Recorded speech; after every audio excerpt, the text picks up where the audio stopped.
Hi guys, welcome my channel. তোমরা কেমন আছো বন্ধুরা? আশা করি সবাই ভালো আছো, সুস্থ আছো। আমিও তোমাদের ভালোবাসাতে ভালো আছি। নতুন পুরনো বন্ধু সবাইকে অনেক অনেক ভালোবাসা। যারা আমার প্রিমিয়ারে জয়েন হচ্ছে তাদেরকেও আমার তরফ থেকে অনেক অনেক ভালোবাসা। তো বন্ধুরা, এটা আজকে তোমাদের কাছে শেয়ার করছি কামাখ্যা মন্দিরের ভিডিওটা। এই ভিডিওটা তোমাদের কাছে শেয়ার করিনি, তো আগে দুটো ভিডিও শেয়ার করেছি। তো এই কামাখ্যা মন্দিরে যে গিয়েছিলাম, মন্দিরে পুজো দেওয়া ভিডিওটা তোমাদের কাছে শেয়ার করিনি, কিন্তু এই ভিডিওটা আমি দুটো পার্ট করেছি। কেননা ভিডিওটা অনেকটাই বড় হয়ে যাচ্ছিল, তাই আমি দুটো পার্ট করেছি। আজকে একটা শেয়ার করেছি, আর একদিন একটা দিয়ে দেব। তো আমরা কামাখ্যা মন্দিরের রাস্তায় পৌঁছে গেছি, মানে পাহাড়ে উঠতেছি উপরে, মানে মেইন গেট থেকে উপরে উঠতেছি। তো এই রাস্তা দিয়ে যেদিন আমরা তো গিয়েছিলাম, মানে আগের দিন বুধবার দিন শেষ হয়ে গেছিলো, বৃহস্পতিবার দিন আমরা কামাখ্যা মন্দিরে গিয়েছিলাম। তো এখানে সবাই বলল যে এই রাস্তা দিয়ে গাড়ি আপ ডাউন করা একদম কমপ্লিট বন্ধ করে দিয়েছিল যখন অম্বুবাসী মানে চলছিল। তো আজকের মানে আপ ডাউন করতে দিচ্ছে গাড়ি। আমরা তাই ভাবতেছি, যদি গাড়ি আসতে না দিত তাইলে আমরা ওই এত নিচের থেকে হেঁটে হেঁটে মানে মন্দিরে আসতে কতটা সময় লাগতো আমাদের। ভাগ্যিস ভালো যে গাড়ি আসতে দিয়েছে আজকে। তো আমরা যাচ্ছি, অনেকটা দূর, মানে নিচের থেকে অনেকটা দূর, মানে মেইন কামাখ্যা মন্দিরে যেতে হয়। তো গাড়ি না হলে খুবই অসুবিধা হয়, মানে যারা হাঁটে তাদের জন্য খুবই মানে ভালো, কিন্তু আমাদের তো সেরকম হাঁটা অভ্যাস নেই, হয়তো তো রাস্তা ভাবতাম না হাঁটতে গেলেও হয়তো এখানে আমাদের সারা দিন লেগে যেত, অন্য জায়গায় আর যেতে পারতাম না। তাই চলো, কিন্তু উঠতে না খুব দারুণ লাগে, একদম বেঁকাবেঁকি রাস্তা, খুবই ভালো লাগে, পাহাড়ের মাঝখান দিয়ে তো দারুণ লাগে। তো চলো আমরা যাচ্ছি, তোমরা দেখতে থাকো। আশা করি তোমাদের ভিডিওটা ভালো লাগবে বন্ধুরা। আর যদি ভিডিওটা ভালো লাগে অবশ্যই লাইক শেয়ার করো। যারা নতুন বন্ধু এখনও পর্যন্ত আমার চ্যানেলটাকে সাবস্ক্রাইব করো নেই, প্লিজ বন্ধুরা সাবস্ক্রাইব করো, আর নোটিফিকেশন বেলটা অন করে রাখবে, যাতে আমি যখনই ভিডিও পোস্ট করি আগে তোমাদের কাছে পৌঁছে যায়, কেমন? তো চলো বন্ধুরা, দেখতে থাকো।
ফাইনালি বন্ধুরা আমরা কামাখ্যা মন্দির পৌঁছে গেছি।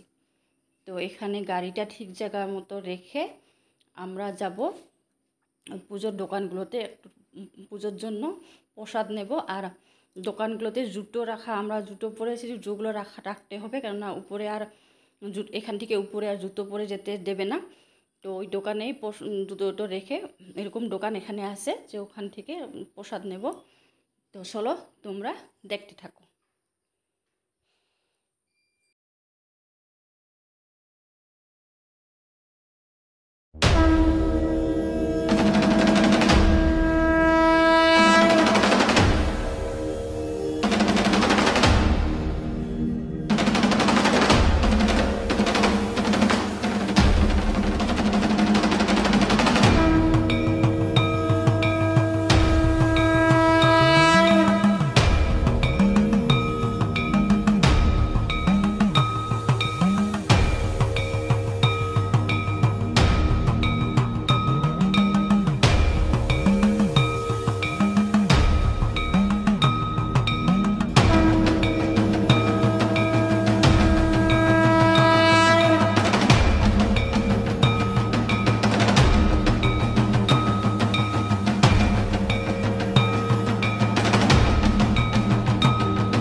আমরা উপরে যাচ্ছি।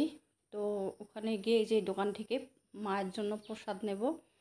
তো যা যা মাকে দেওয়া, ওড়না, তারপরে নারকেল, তারপরে প্রসাদ, তারপরে মালা, সব কিছু এখান থেকে নিচ্ছি। এখান থেকে নিয়ে তারপরে যাচ্ছি, আরও উপরে, অনেকটা উপরে যেতে হবে আবার। তো চলো তোমরা দেখতে থাকো।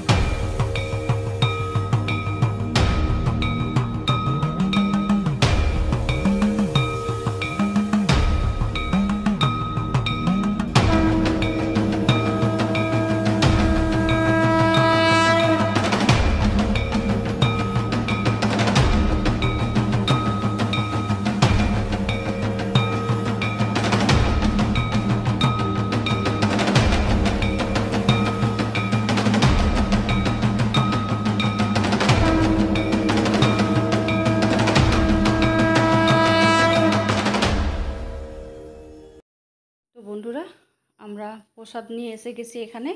এখানে মন্দিরের ভিতরে একটা পুকুর রয়েছে, এখানে আগে হাত পাও ধুতে হবে। তো কেউ স্নান করতে চাইলেও স্নান করতেও পারবে। তো এখানে সাইডে দুই একটা মন্দির রয়েছে, বাকিটা অন্য ভিডিওতে তোমাদের কাছে শেয়ার করব, কেমন? তো চলো এখনের জন্য বাই বাই করছি, পরে আবার দেখা হচ্ছে নেক্সট ভিডিওতে। Bye bye.